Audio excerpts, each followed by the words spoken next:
guys, welcome back to my channel. If you're new here, welcome. Today I'm going to be showing you how you can achieve this Home Alone inspired makeup look. This is the iconic scene where Marv gets a burning hot iron to the face and it leaves an imprint, which I thought would be really fun to recreate with makeup, being that it's a very simple design and really easy to do for any kind of Christmas event. This is a part of my 12 days of SFX-mas, and if you're new and you don't know what that is, I will be leaving my giant playlist link down below so you guys can check out all of my past 12 days of SFX-mas looks. That way you can kind of catch up and see what this season's really about. So anyways, with that being said, if you guys are interested in seeing how you can achieve this Home Alone inspired makeup look, then just keep watching.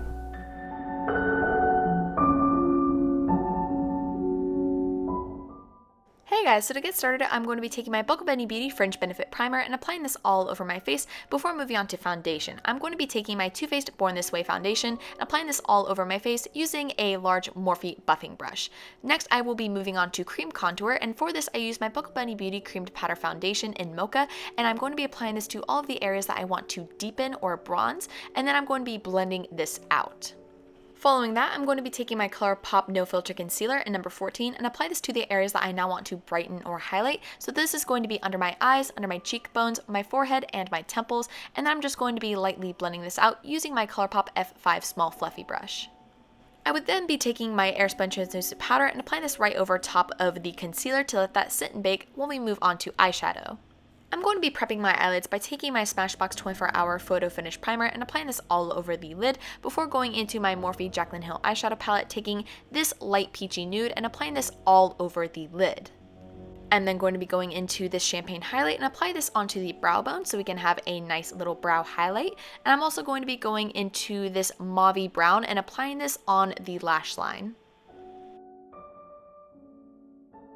I will then be mixing some of this eggplant and black eyeshadow together, and I'm going to be applying this onto the lash line as well. You definitely want to make sure to blend this out because we're doing a soft, smoky liner effect. This makeup isn't supposed to be too intense. This is just to kind of give the illusion of a smoky eye without having to be as intense of a smoky eye. I'm then going to be taking some of my NYX Epic Ink Liner, and we're going to be creating a nice sharp wing to kind of pull this whole eye look together. And then we're going to be brushing away the excess translucent powder so we can move on to the lower lash line. I'm going to be going back into the light nude color and just applying that all over the lower lash line before going back into our eggplant and black and applying this to the outer corner of the lower lash line. And we're going to be going back into the champagne highlight color and just pop that into the inner corner of the eye. I will then be taking my Maybelline Lasting Drama eyeliner in sleek black and just apply that to my lower waterline before moving on to the face makeup. I'm going to start off by taking my Too Faced Cocoa Contour Palette, taking medium and dark cocoa, and just applying this over the cream contour from earlier to help deepen that up a bit. I'm also going to be taking some of my Physicians Formula Butter Bronzer and just bronze up my face a bit before going into my Physicians Formula Butter Blush in Plum Rose and just apply this right over the contour from earlier to help brighten it up before moving on to blush. I'm going to be taking my 𝒂𝒂𝒄𝒂𝒓𝒄𝒂𝒅 Beauty Honey Bunny Blush and just apply this to the apples of my cheeks, and for highlight I'm going to be going into my BH Cosmetics Spotlight Highlight Palette, taking Dream and Glow and applying this to my cheekbones, my cupid's bow, and then we're going to be moving on to our lashes. So for this you just want to prep them by curling them before taking your favorite mascara. Mine at the moment is my Too Faced Better Than Sex mascara, and just sweep that through your eyelashes to coat them before we move on to falsies. I'm going to be taking some of my Kiss Corset lashes and just apply that right onto my upper lash line.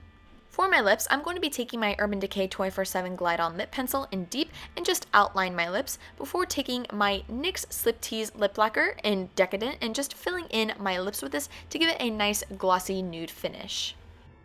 Moving on to the FX side of this look, I'm going to be taking my NYX Jumbo Pencil in Milk and just outlining the area where we're going to have the iron smash against our face before moving on to taking our Skin Illustrator Flesh Palette, taking Rose Adjuster, and just outlining the area where we're going to have the irritation.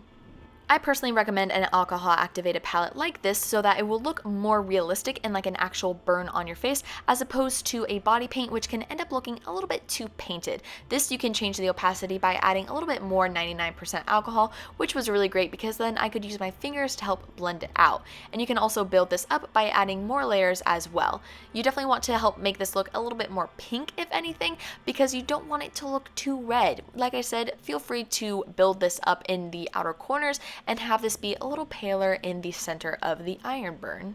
Now for the 3 raised notches from the iron in the center of our forehead, most people probably use scar wax for this because that seems very reasonable, but being the lazy bum and the creative bum that I am, I don't have scar wax, nor have I ever worked with scar wax. So I quickly thought up the idea of using some hot glue. So I melted some hot glue on a Vaseline coated plate and kind of replicated the little indentions that I want. So I made the 3 little toppers and also the triangular one that is going to go at the top of this, and this actually ended up working perfectly. I ended up gluing it to my face using some spirit gum, and it worked so well. This is a really great way to do it if you're going to a party. Now if you want to use scar wax, I would recommend that because it's probably going to look way more realistic because it is actually going to blend and meld into the skin, but this was really great and I actually was really happy that I thought of doing this because it worked out so well. So as you can see, I'm just painting a little bit of my concealer onto the hot glue areas and just blending it out using my finger so that it looks like raised skin and not just hot glue glued onto my face. I'm then going to be taking some of my KY jelly and applying this onto the alcohol activated paint to make this look shiny and reflective, because if you just burned off a few layers of your skin, this is going to be a little glossy. And last but not least, I'm going to be taking some of my black eyeshadow and applying this to the outer edges of the iron burn. And I'm also going to be adding a few horizontal lines into the iron burn to almost look like the grid parts of the iron. And that is the completed look. Thank you guys so much for watching. I hope you enjoyed. Leave a comment down below if you'd like to see next. Don't forget to give this video a big thumbs up if you enjoyed it, and subscribe to my channel so you can see more of my 12 days of SFX-mas videos. I will also be leaving my playlist link down below so you guys can check it out easier. Anyways, with all that being said, I will see you sticky bandits in the next one. Bye!